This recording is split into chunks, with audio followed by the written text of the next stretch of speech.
Food च्यानलमा स्वागत छ। आज हामी सबको फेभरेट चिकन मोमोको रेसिपी बनाउन गइरहेका छौं।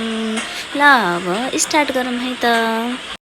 एउटा कन्टेनरमा पिठो राख्ने अनि थोरै पानी गरेर यसलाई नरम डो तयार पार्ने। पिठो सारै नरम पनि हुन भएन र कडा पनि हुन भएन।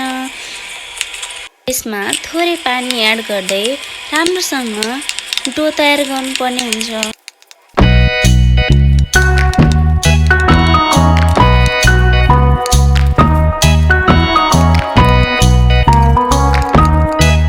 अब यतिको भएपछि हाम्रो मोमोको डो तयार भयो।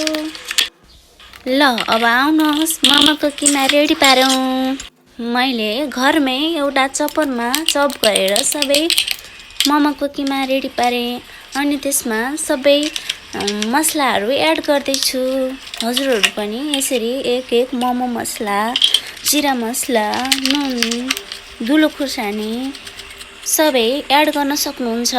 र यसमा मैले तोरीको तेल पनि थोरै एड गरेको छु।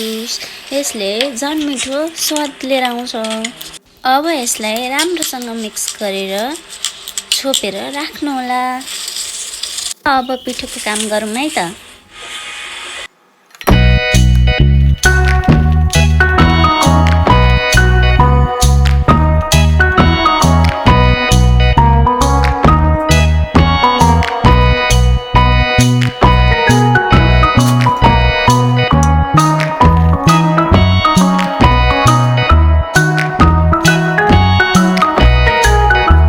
हजुरहरू पनि यसरी नै तयार गर्नुहोस् है त।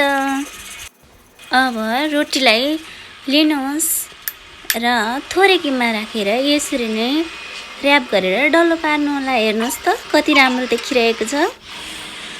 अब मोमोलाई 15 मिनेट जति स्टिम गर्न छोड्नु पर्ने हुन्छ।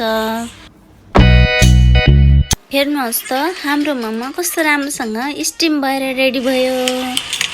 हेर्नुहोस् त कति राम्रो देखिएको छ।